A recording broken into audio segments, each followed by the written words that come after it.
Olá, boa tarde. Boa tarde. O Brasil tem 9 casos suspeitos de coronavírus, segundo o último balanço do Ministério da Saúde. 3 deles estão na capital paulista. Outros 2, no interior, foram notificados depois e devem entrar na lista de hoje. A chuva dá trégua em Minas Gerais e equipes de limpeza tentam vencer a lama e o entulho nas regiões afetadas. Numa mudança nas relações familiares, quase metade dos lares, 35 milhões em todo o país, são chefiados por mulheres. E no estúdio nós vamos conversar sobre emprego na terceira idade. Segundo o IBGE, 15% dos brasileiros já passaram dos 60 anos. Nas notícias internacionais, 6 mil passageiros de um cruzeiro estão impedidos de desembarcar na Itália por suspeita de coronavírus a bordo. E ainda a viúva do astro do basquete, Kobe Bryant, fala pela primeira vez da perda do marido e da filha. JC1 Cultura de Informação começa agora.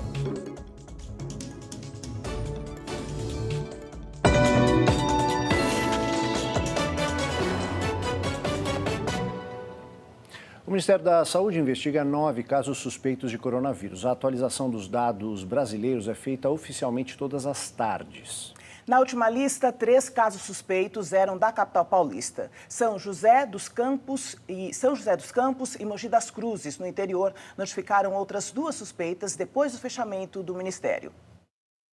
As 9 pessoas com suspeita de coronavírus tiveram febre e pelo menos um sintoma respiratório. Além disso, viajaram para a China nos últimos 14 dias antes do início dos primeiros sintomas. Há um caso no Ceará, um em Minas, um no Rio de Janeiro, um no Paraná, 2 em Santa Catarina e 3 em São Paulo, sendo 2 crianças de 13 e 4 anos e um adulto. Temos que lembrar que o Brasil, nós estamos no verão. O Brasil está no hemisfério sul. E os casos, obviamente, de doenças respiratórias são mais comuns no inverno. Então, a probabilidade de circulação tão intensa como aconteceu na China é muito pouco provável. Então, por enquanto, não há nenhuma orientação em relação ao carnaval. Na próxima semana deve ser divulgada uma lista com os hospitais de referência em todo o país que seriam utilizados em caso de confirmação de casos do coronavírus. Nós estamos convidando todos os secretários estaduais de saúde, todos os secretários municipais de saúde das capitais, para uma reunião no dia 6, na próxima semana, quinta-feira na próxima semana, onde nós vamos passar o dia reunido com os secretários, exatamente para tratar com os secretários de como é que vai ser feito o plano de contingência em cada estado, em cada capital. E para falar sobre os casos suspeitos de coronavírus no Brasil, a repórter Laís Duarte conversa agora com o infectologista e professor da Faculdade de Medicina da USP, Marcos Boulos. Boa tarde, Laís. Boa tarde, Joyce. Boa tarde para todo mundo. São 9 casos suspeitos, 3 aqui no estado de São Paulo. E os sintomas registrados até agora são bem parecidos com aqueles sintomas da gripe, febre, dor no corpo, tosse. Doutor Marcos Boulos, boa tarde. Não é preciso criar pânico, né? Não. Boa tarde. Não tem que ter pânico. Eu diria que esse é um problema do outro lado do mundo e que pessoas podem chegar ou não na dependência de viagens internacionais. Mas em nenhum dos países onde as pessoas viajaram houve replicação, ou seja, passou para outra pessoa. Então são só casos importados, por isso, inclusive, a Organização Mundial de Saúde diz que não é uma emergência internacional. Que cuidados a gente deve tomar? Bom, neste momento, a população só fica observando o que está acontecendo e as informações. Porque como nós não temos casos aqui que replicaram, quem tem que se preocupar nesse momento, os cuidados são os serviços de vigilância para acompanhar os casos que chegam. Se começar a transmitir, ou houver a possibilidade de transmitir, que não parece tão fácil, o cuidado como a gente tem cuidado de gripe. Evitar contato com pessoas gripadas, lugares fechados, mas isso será avisado se acontecer isso aqui no Brasil. Doutor Boulos, esse vírus não é um vírus novo, né? Ele já está presente na natureza há bastante tempo, inclusive no Brasil. O coronavírus é um vírus de animais. Você tem vários animais, eles são encontrados. O que não é comum é ele aparecer no homem. Então, ou seja, quando ele apareceu, foram em 3 oportunidades, 2003, 2009 e agora. Foram alimentando-se de animais contaminados. E geralmente a alimentação com produtos crus. No caso, por exemplo, agora de 2019, 2020, foi no mercado de peixes. Então as pessoas entram por ingestão E aí o vírus acaba trouxendo mutação e começa a poder ser transmitido por via aérea, que é o receio que tem e que está acontecendo na China. Ok, muito obrigada pela sua participação. Aldo? Obrigada, Laís, Dr. Boulos. Boa tarde para vocês. Na Itália, um navio com 6.000 passageiros tem 2 casos confirmados do coronavírus a bordo e todos foram impedidos de desembarcar. Enquanto a China aposta na construção de hospitais para tratar as vítimas, a Organização Mundial de Saúde se reúne para decidir se declara emergência global. Em Wuhan, na China, as obras para levantar a partir do zero 2 hospitais com mais de 2.000 leitos estão em ritmo acelerado, com centenas de trabalhadores lutando contra o tempo. E um terceiro hospital já começou a ser construído na cidade, onde surgiram os primeiros casos do coronavírus. Na luta contra a pneumonia viral, médicas e enfermeiras de Wuhan decidiram cortar os cabelos para reduzir as chances de contaminação, na linha de frente do tratamento dos pacientes contaminados.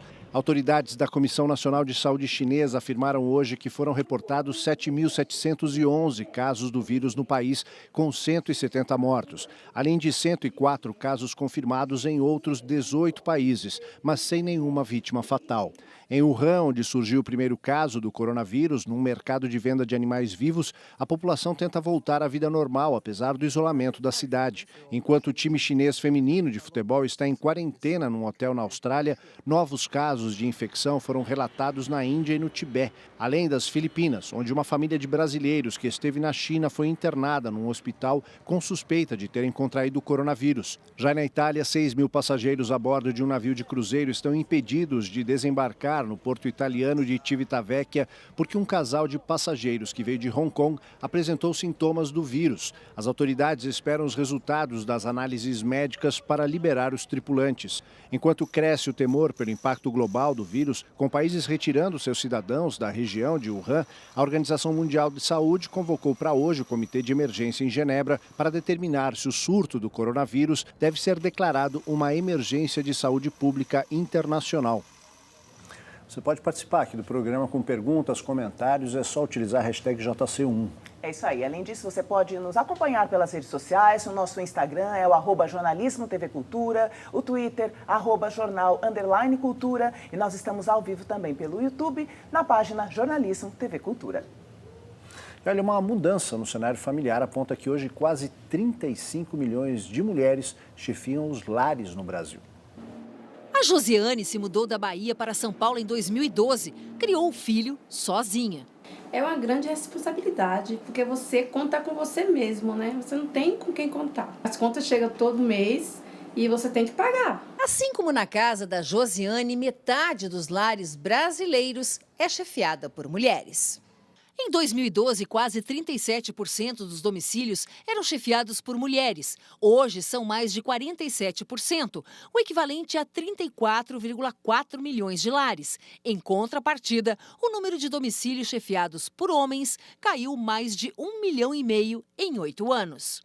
A socióloga destaca a importância das mulheres como chefes de família. Você sabe que quando uma mulher trabalha e ganha, certeza, se ela tiver filhos, os filhos vão ser melhor educados. E as mulheres, quando elas estão preparadas, elas vão em frente. Você veja hoje como já temos mais mulheres na política, mais mulheres CEOs, né, na chefia das empresas. Isso tudo é importante. O país enriquece com isso. A Josiane está estudando para conseguir um trabalho melhor como cuidadora. Ela tem o ensino médio completo. O filho vai para a faculdade. Ele passou agora na faculdade FATEC, ele passou esse ano, ele vai fazer um curso de automação industrial, então para mim isso é muito importante. O presidente Jair Bolsonaro deve sobrevoar as áreas mais atingidas pelas chuvas em Minas Gerais na tarde de hoje. Os trabalhos de limpeza da capital Belo Horizonte continuam nessa quinta-feira. De acordo com a prefeitura, não há prazo para o final da reconstrução. Um total de 2.500 funcionários trabalham 24 horas por dia. Além disso, mais de 200 máquinas ajudam na retirada da lama e do entulho das ruas. Caminhões e tratores são usados para a limpeza dos locais mais atingidos. Os trabalhos se concentram nas regiões Centro-Sul e Oeste, onde as chuvas castigaram a cidade com maior intensidade. Bombas hidráulicas são usadas para retirar a água dos prédios.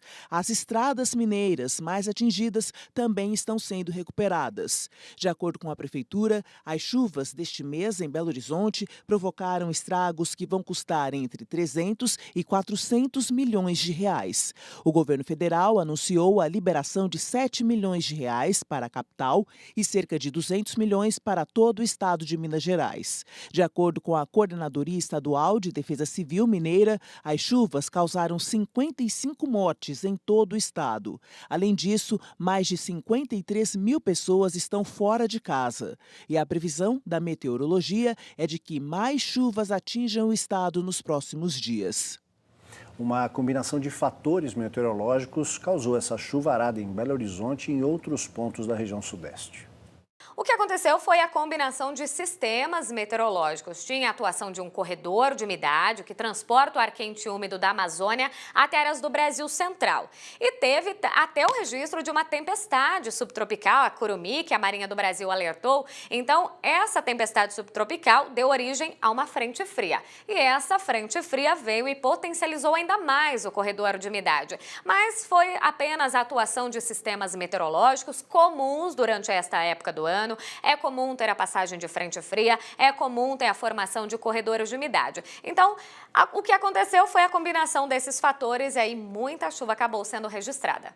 Essa virada de mês de janeiro para fevereiro ainda será marcada assim por chuva, não só em Minas Gerais, mas olha só, boa parte do Sudeste.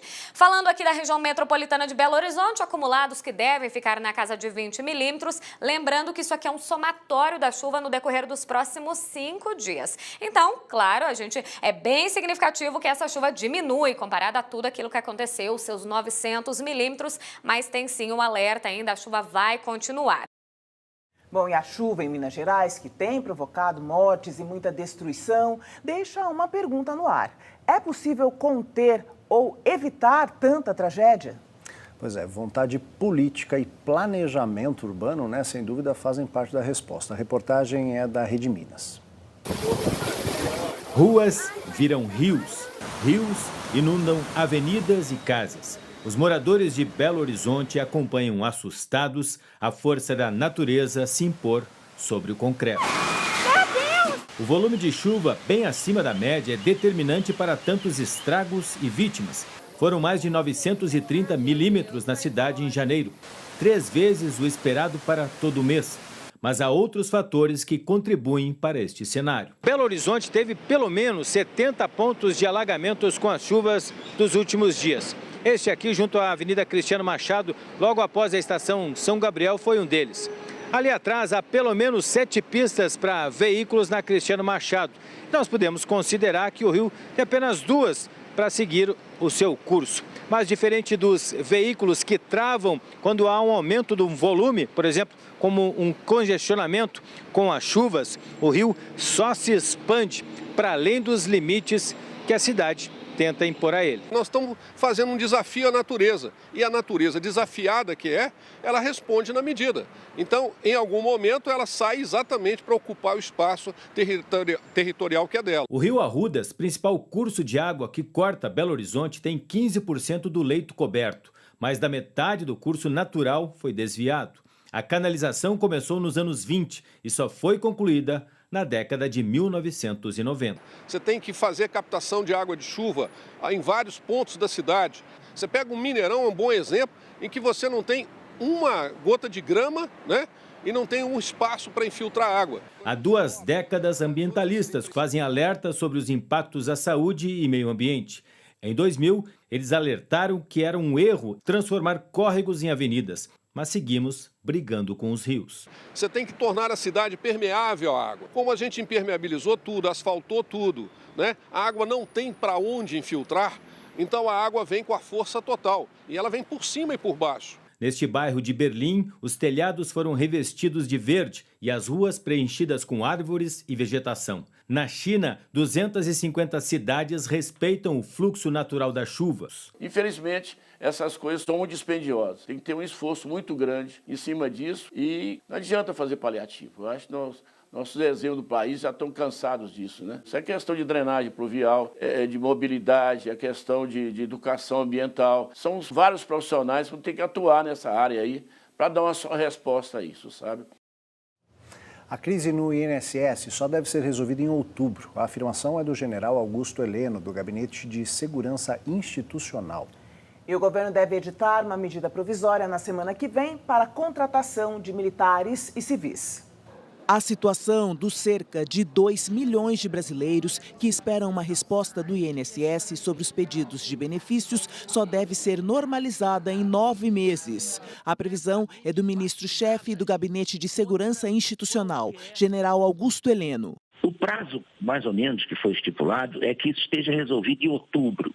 Para reduzir a fila no órgão, o governo federal quer editar uma medida provisória até a semana que vem para poder contratar reforço de pessoal como militares da reserva. O presidente está muito preocupado, a prova é que imediatamente foi tomada aquela decisão de empregar militares nessa tarefa, militares que possam ser preparados em curto prazo. O general diz que o governo não pretende abrir concursos para a contratação de novos servidores porque vai contra uma determinação do Ministério da Economia, mas disse que a MP, que será editada na semana que vem, deve incluir também aposentados do INSS. Isso é uma medida inteligente porque a gente que conhece a rotina. Então, eu acho bastante inteligente essa medida. E a polêmica do voo do ex-ministro interino da Casa Civil, Vicente Santini, para a Índia, em voo da FAB, tem mais um capítulo. Em nova confusão no Palácio do Planalto, ele é exonerado do governo pela segunda vez na mesma semana. Na condição de ministro da Casa Civil, no lugar de Onyx Lorenzoni, que está de férias, Vicente Santini pediu um avião da FAB para viajar para a Índia, enquanto outros ministros foram em voos comerciais. O presidente Bolsonaro não gostou e demitiu Santini pela primeira vez. Inadmissível o que aconteceu, tá? Já está destituído da função de executivo do Onyx, decidido por mim. Tá? Vou conversar com o Onyx, ver quais outras medidas podem ser tomadas contra ele. Vicente Santini, que seria amigo dos filhos do presidente Flávio Eduardo Bolsonaro, perdeu o cargo de secretário executivo, mas foi recontratado como assessor especial, com salário de quase R$17 mil por mês, R$300 a menos do que recebia antes. Nesta manhã, em mensagem pelo Twitter, o presidente Bolsonaro disse que vai demitir Vicente Santini do novo cargo e também o sucessor dele na Secretaria-Geral e atual ministro interino da Casa Civil, Fernando Moura, que fez a contratação. E expectativa na área cultural com o sim da atriz Regina Duarte ao presidente Bolsonaro. A atriz vai assumir a Secretaria Nacional da Cultura. E esperam por ela definições importantes em órgãos como Ancine, Funarte, Biblioteca Nacional e IFAM, entre outros que têm sido alvo de polêmica ultimamente. Depois de pouco mais de 10 dias de suspense, ou de namoro e noivado, como ela preferiu dizer, chegou a hora do casamento. E finalmente Regina Duarte disse sim ao convite para ocupar a Secretaria Especial de Cultura.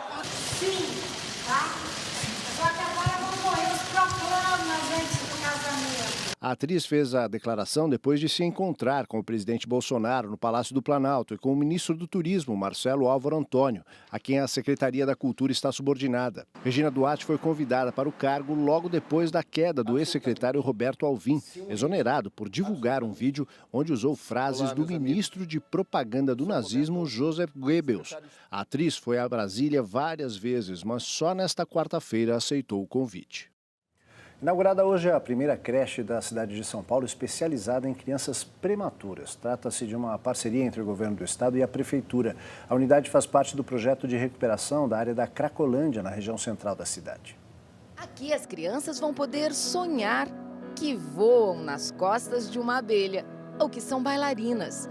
Espaços lúdicos e amplos devem receber as 162 crianças que moram nos novos prédios construídos na região da Praça Júlio Prestes, centro de São Paulo. Parte de um projeto maior, que pretende recuperar a degradada área em torno da Cracolândia. Fazendo exatamente isso, trazendo vida para a região central, trazendo pessoas para morar aqui, trazendo sim também área comercial. Esses projetos todos têm um conceito moderno de urbanismo, que é a fachada ativa, onde o térreo são equipamentos, áreas comerciais, e assim a gente traz vida. É um processo. O Centro de Educação Infantil foi entregue hoje pelo governo que o construiu, à prefeitura que vai administrá-lo. E a Secretaria Municipal de Educação também não ignora quem são seus novos vizinhos. Segundo o secretário municipal de Educação, os filhos da Cracolândia também vão ter espaço na nova creche. Essa vai ser a primeira creche na cidade de São Paulo com atendimento especial para crianças em berçário que nasceram de forma prematura. A gente sabe que essa é uma situação recorrente aqui na Nova Luz, né? Os usuários e as mães, infelizmente, acabam tendo esse tipo de quadro de saúde e a gente vai ter um atendimento especializado para esses bebês nessa unidade. E depois do intervalo, aqui no JC1, distâncias desiguais. População pobre e negra tem menos acesso físico às oportunidades de trabalho. E a assinatura do acordo do Brexit. Depois de 47 anos de adesão, Inglaterra formaliza acordo de separação da União Europeia. A gente volta já.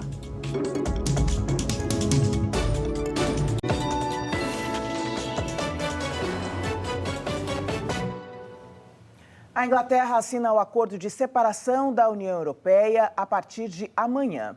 A viúva do campeão de basquete, Kobe Bryant, se pronuncia após o acidente que matou o jogador e mais 8 pessoas. E os Estados Unidos vão mandar para o México os brasileiros que tentam atravessar ilegalmente a fronteira. O governo do presidente Donald Trump publicou nesta semana uma portaria declarando que brasileiros detidos ao tentar entrar ilegalmente nos Estados Unidos pela fronteira mexicana serão enviados de volta ao México para esperar nesse país a resposta a um possível pedido de asilo. Os brasileiros foram incluídos no protocolo de proteção do imigrante, criado no começo do ano passado, para reduzir o número de imigrantes ilegais no país. O número de brasileiros que chegaram à fronteira triplicou em 2019 e o governo americano trabalha em parceria com outros países na região para conter o fluxo de migração irregular para os Estados Unidos, uma das principais bandeiras políticas de Donald Trump.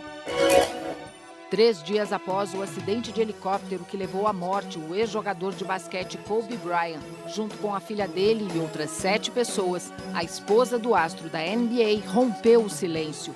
Em mensagem numa rede social, Vanessa Bryant se disse completamente arrasada com a perda e agradeceu as milhões de pessoas que demonstraram apoio e amor durante esse período horrível. Vanessa também afirma que o conforto é saber que Kobe e a filha Gigi eram muito amados e diz que não há palavras para descrever sua dor.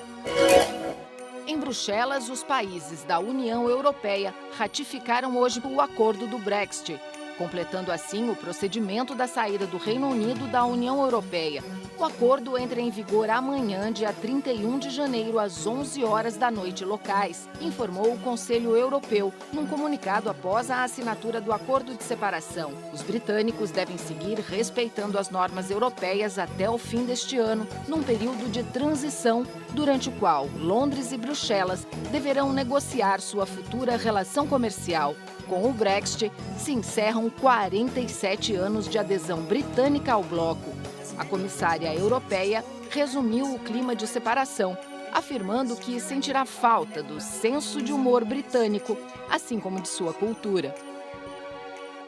Do pasto até o prato, a carne bovina faz um longo percurso. No meio do caminho, há muitos subsídios, impostos e impactos ambientais que, no final das contas, pesam no bolso e na vida do brasileiro. É o que revela uma pesquisa divulgada hoje em São Paulo, durante seminário com autoridades, economistas e pesquisadores. O estudo analisou toda a trajetória da carne, do pasto até chegar à mesa do consumidor. 123 bilhões de reais. Este foi o custo da cadeia da carne bovina aos cofres públicos em 10 anos. Uma média de 12 bilhões de reais por ano. 79% da arrecadação de impostos relacionados à bovicultura nesse período, que é de 15 bilhões de reais por ano. Os pesquisadores levaram em conta impostos, anistias, renúncias fiscais, créditos e perdões de dívidas. Isso quer dizer que o governo banca quase 10% do preço do quilo da carne. Se a cadeia tem produtores altamente eficientes, é por isso que o Brasil hoje é o maior exportador mundial de carne, é preciso também a gente olhar que não faz sentido, em função da crise fiscal que o país atravessa, manter produtores que são ineficientes do ponto de vista econômico e ainda podem gerar um alto problema de emissão de gases de efeito estufa para o país. O Brasil tem 183 milhões de cabeças de gado de corte, o que representou em 2017, último ano com dados consolidados, 2,9% do PIB do país e 13,9% do PIB do agronegócio. A senadora e ex-ministra da Agricultura, Cátia Abreu, participou do debate sobre a pesquisa. O maior resultado nos investimentos não é no setor agropecuário, não. O maior investimento é no ser humano, que ele precisa comer bem, em abundância e com preço justo. Então, isso é uma política social que não tem preço. A pesquisa também analisou os impactos ambientais do setor. Cada quilo de carne bovina demanda a utilização de 64 litros de água doce e causa uma pegada de carbono média de 78 quilos, devido às emissões do rebanho e ao desmatamento. Na Amazônia Legal, o resultado da pegada de carbono é de 145 quilos. Na região do Matopiba, que abrange Tocantins, Maranhão, Piauí e Bahia, é ainda maior, 183 quilos. Muito desmatamento, né? Uma parte dele tem a ver com a utilização da pecuária e, portanto, o crédito público que é destinado poderia ter alguma condicionalidade exatamente para dizer para o pecuarista: é bom a sua atividade, ela pode ser propiciadora de lucros para o Brasil, mas ela pode também aliar a questão do apoio econômico às boas práticas ambientais. A população pobre e negra tem menos acesso a oportunidades nas maiores cidades brasileiras do que a população mais rica e branca. Um estudo do IPEA mediu como as pessoas chegam ao emprego, às escolas, hospitais, seja a pé, de bicicleta ou transporte público. São Paulo é a cidade mais desigual. Roberto mora na zona oeste de São Paulo, trabalha no centro e passa em média 2 horas e 50 minutos por dia no transporte público. Você pega ônibus e trem lotado, e para ir voltar. Moraria perto do serviço, mas não tem como. Um levantamento feito pelo Instituto de Pesquisa Econômica Aplicada nas 20 maiores cidades do país revelou que a capital paulista é a mais desigual quando o assunto é o acesso físico às oportunidades de trabalho. A cidade é muito grande. 2, a gente tem uma concentração de empregos muito grande no centro da cidade de São Paulo. Particularmente as pessoas de baixa renda, elas são meio que expulsas no mercado imobiliário para morar nas periferias das cidades, onde a terra é um pouco mais barata. O número de empregos acessíveis mediante uma caminhada de até meia hora para os 10% mais ricos da população é 9,5 vezes maior do que o número de trabalhos acessíveis aos 40% mais pobres no mesmo tempo de deslocamento a pé. As oportunidades hoje de trabalho ou até mesmo de deslocamento da residencial para o trabalho está focado mais no centro mesmo. E já perdi uns 2 trabalhos pelo fato de morar longe e hoje eu estou tentando um outro trabalho também, só que eles não aceitam quem mora fora da região central de São Paulo. As áreas de periferia são chamadas de desertos de oportunidades, por apresentarem baixos níveis de desenvolvimento e por serem menos servidas de infraestrutura urbana e transporte público, dificultando o acesso ao trabalho. Não tem muito trabalho, então a gente acaba vindo para o centro de São Paulo em busca de emprego. Serviço sempre longe. Tem dia que eu pego 3 condições, né? De manhã e à tarde, né? Porque é uma viagem, né? Trabalhar próximo ao lugar de moradia é mais barato, ambientalmente sustentável, socialmente inclusivo e aumenta a qualidade de vida. Nesse momento é muito importante ressaltar o papel das ZEIs, das Zonas Especiais de Interesse Social, que exatamente buscam aproximar o emprego da habitação, eliminando esse fator de custo de vida altíssimo, para a passagem não é barata, especialmente nos orçamentos de menor renda, e dessa forma talvez proporcionar aquilo que o relatório fala em termos de qualidade de vida. Um pouquinho de cultura agora. A exposição Luta Yanomami, que a gente já mostrou aqui no JC1, da fotógrafa Cláudia Andujar, será aberta hoje em Paris. Segundo a Fundação Cartier para a Arte Contemporânea, que cedia a mostra, é a maior exposição até hoje dedicada ao trabalho da fotógrafa. Cláudia Andujar registra a vida de um dos maiores grupos indígenas do país, os Yanomami, há 50 anos. Ela usa a arte como forma de luta pela preservação dos índios. Na abertura, esta noite, Cláudia e Davi Copenaua, xamã e porta-voz dos Yanomami, participam de um debate sobre a defesa das comunidades indígenas na Amazônia. O povo Yanomami da floresta, eles foram criados com a natureza. Aqui é muito importante vocês ver o imagem dos Yanomami, como é que eles são. Você vai achar bonito para vocês pensar para defender nós.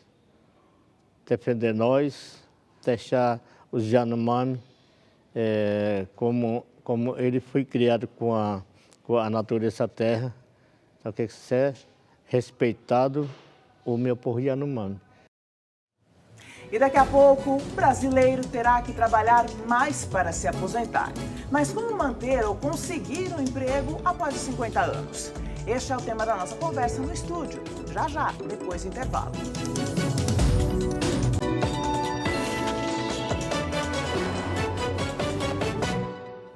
Se conseguir trabalho para quem tem 20, 30 anos já não está fácil, mais difícil está para quem tem mais de 50. Segundo o IBGE, 15% dos brasileiros já passaram dos 60 anos. O emprego para esse público é mais restrito e mais específico, quando empresas buscam especialmente pessoas com mais experiência. Durante 1 ano e meio, a Meire, de 59 anos, procurou emprego e ouviu o mesmo discurso várias vezes. Quando eu passava nas entrevistas, nas provas que eu fui fazendo, chegava na hora, devido à sua idade, né?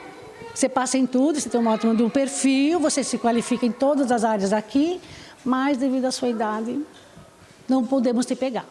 Isso me deixava lá para baixo, porque eu me sentia uma velha, né? Falei, caramba, tem que ir para o asilo, porque do jeito que eles estão falando, né? No ano passado, ela conseguiu um emprego de monitora nesta escola justamente por causa da experiência. Falou que me pegou devido à minha idade, que eu ia ser responsável para cuidar dessas crianças, né? Então, isso me motivou, me deixou lá em cima, né? Você pode ter um aprendizado muito grande, um aprendizado que seja por uma graduação que você tenha feito, uma pós-graduação, os trabalhos que você viveu ao longo da sua vida, mas em todos esses lugares, além do conhecimento técnico, tem o conhecimento da vivência, da experiência que você teve. A nova idade mínima para a aposentadoria, 62 anos para as mulheres e 65 para os homens, exige dos brasileiros mais tempo no mercado de trabalho. A exigência faz sentido para a saúde financeira da Previdência, mas cria um desafio: manter os empregos e acabar com o preconceito etário em relação aos mais velhos. No ano passado, havia mais de 8 milhões de pessoas com 60 anos ou mais na força de trabalho, aqueles empregados ou em busca de um emprego, cerca de 25% dos idosos. A rotina do seu Clodoaldo mudou há 4 meses quando ficou desempregado. Hoje em dia, ele procura vagas em classificados e bate perna em busca de um emprego. Está muito desemprego, né? O desemprego para a população inteira. Agora, para a pessoa de idade está bem pior, né? Porque fica mais difícil, né? Eu tenho 64 para 65, então é difícil competir com um jovem. O pessoal fala melhor idade é os 30, né? Porque com 64 não é melhor idade. A absorção dos idosos pelo mercado de trabalho é cada vez mais necessária, não só por causa das mudanças na Previdência, mas também pelo rápido envelhecimento da população.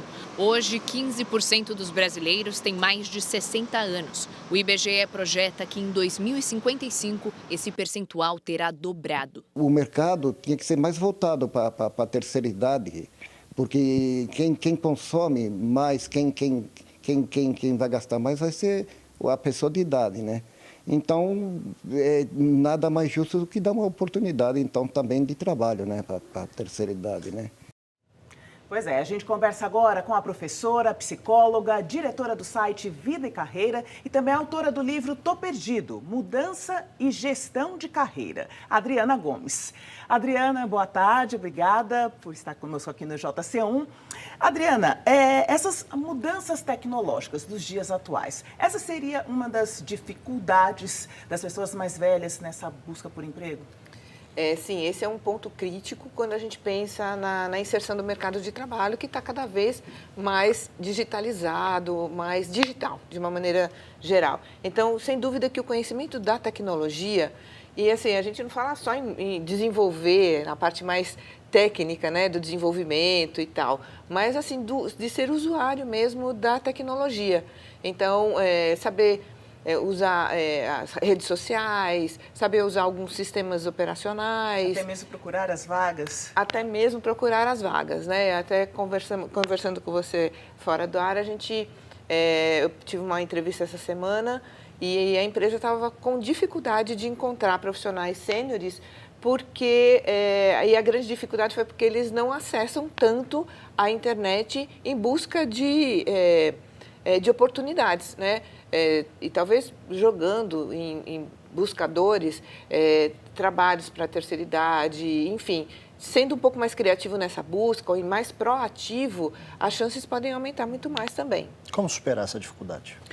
Bem, eu entendo que a educação, eu sou educadora, então eu acho que a educação é sempre o caminho que vai ajudar a desenvolver e a potencializar as oportunidades de aquisição de uma nova oportunidade de trabalho. Então, treinamento, atualização, fazer um novo curso, buscar realmente adquirir esses conhecimentos. E eu entendo que o Estado ou empresas privadas, eles proporcionam hoje cursos gratuitos ou num valor bastante acessível para profissionais sêniores, porque se entende, eu acho que a matéria é muito clara nisso, que se não houver um desenvolvimento e capacitação dessa faixa etária, né, para adquirir esses conhecimentos, a gente vai ter um problema social enorme num curtíssimo espaço de tempo. E as empresas, ou pelo menos algumas delas, já pensam em se preparar para inserir de uma forma mais produtiva esse profissional com mais idade? Joyce, a boa notícia é que sim, existem algumas empresas que já têm programas dedicados à contratação de sêniores. Hoje a gente não fala mais idosos ou terceira idade, mas 50 a mais ou 60 a mais. Então, sim, essa é a boa notícia. A gente está bombando de vagas? Ainda não, né? Mas a gente tem um número crescente, ano a ano, do número de oportunidades para profissionais com 50 a mais. Qual é a vantagem de fazer isso? Porque, na verdade, no ambiente de trabalho vai haver uma troca também entre as gerações e isso pode tornar um ambiente mais produtivo, né? Aldo, o que eu tenho visto e eu tenho acompanhado a evolução do mercado sênior de trabalho é que há sempre um ganho exponencial quando se junta o jovem que tem essa habilidade natural, ele é um nativo digital, com pessoas que têm um pouco mais de experiência de vida. Um pouco mais de calma, um pouco mais de sabedoria, consegue lidar melhor, talvez, com as questões emocionais do ambiente de trabalho, não é tão impulsivo, consegue gerenciar melhor. Então, a soma dessas duas frentes, ou desses dois potenciais, ajuda muito o mercado de trabalho, sem dúvida alguma. E é um preconceito que a gente precisa ir diminuindo aos poucos, né? E, Adriana, no seu livro, Tô Perdido, né? Esse Tô Perdido já diz muita coisa sobre esse profissional. Você percebe uma mudança de mentalidade desses profissionais com mais idade em relação ao mercado de trabalho? A busca é diferente? Os objetivos seriam diferentes? Eu acho que é isso. Bom, são várias perguntas numa só, né? Mas eu entendo o seguinte, aquele profissional que continua atuando, que ele está ativo no mercado de trabalho, ele já está entendendo que essas atualizações, reciclagens e desenvolvimento, elas são fundamentais. Aqueles que ficaram afastados um pouquinho e que precisam retomar, muitas vezes têm uma resistência porque eles se sentem desencaixados no primeiro momento, como nós vimos com a primeira personagem da matéria. Então, é assim, proatividade, iniciativa, um pouco coragem, né, de enfrentar o novo, porque é o novo para ele também, é novo para o mercado e, assim, superar essa resistência inicial para buscar lugares novos, conhecimentos novos, integrar com pessoas mais jovens. Quer dizer, o preconceito não é só do jovem em relação à pessoa mais sênior, mas muitas vezes também do sênior em relação ao mais jovem. E não raramente vai acontecer desse sênior se reportar a uma pessoa mais jovem. Então, como é que ele vai lidar internamente com essa questão de autoridade, de posicionamento, num ambiente que seja muito mais fluido do que ele tem internalizado ao longo da carreira? Então, são muitos os desafios. Okay. Obrigada, Adriana Gomes, pela participação, pelas informações. Até a próxima. Obrigada, Aldo. Obrigada, Joyce. Já estão abertas as inscrições para o programa Talentos, o novo reality show aqui da TV Cultura. Podem participar candidatos entre 16 e 45 anos. A ideia é que a gente valorize essas pessoas que cantam, dançam e interpretam. Essa é a composição do teatro musical. Então, a ideia é que 4 candidatos por programa, né, façam essa apresentação, sejam avaliados, né, e no final, né, de cada programa sai um vencedor. E no final do concurso, né, que está programado para o mês de julho, a gente terá um grande nome, né, sendo destacado. A gente vai ter especialistas, né, fazendo essa avaliação, são sempre pessoas ligadas ao teatro musical, e o programa apresentado por nada menos do que o Jarbas Homem de Mello, que é um cara que está muito ligado em musicais. Vem aí um novo reality musical da cultura, Talentos. E para participar do Talentos é preciso se inscrever pelo site tvcultura.com.br/programa/talentos até 23 de fevereiro. JC termina aqui, uma ótima tarde para você. E você continue nos acompanhando pelas redes sociais, no Instagram, @jornalismo TV Cultura, no Twitter, @jornal_cultura e pelo YouTube, no canal Jornalismo TV Cultura. Boa tarde para você e a gente te espera amanhã. Até lá. Tchau.